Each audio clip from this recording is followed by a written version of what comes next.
L'attractivité, une politique prioritaire pour le gouvernement.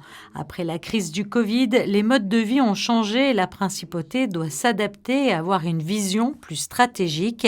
Et si des États comme Dubaï ou encore Singapour sont source d'inspiration pour Monaco, le défi majeur du gouvernement est de moderniser l'administration en la rendant plus performante et plus efficace.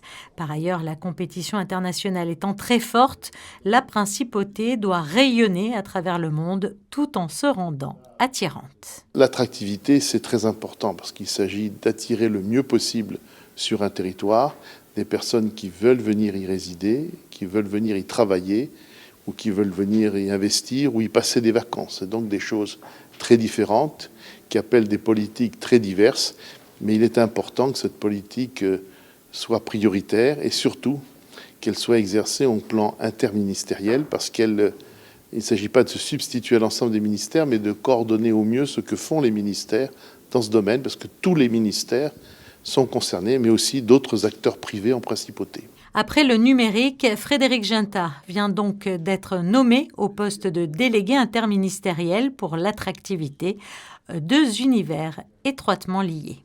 La numérique est l'un des piliers d'attractivité.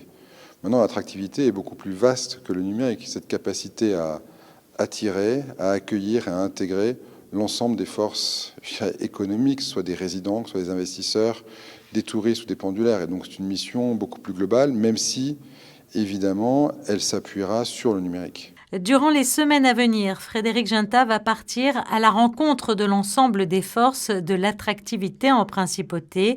Comprendre, écouter, percevoir et fédérer seront les maîtres mots afin de mettre en place une politique d'attractivité qui s'appuiera sur 3 actions: attirer, rayonner et accueillir.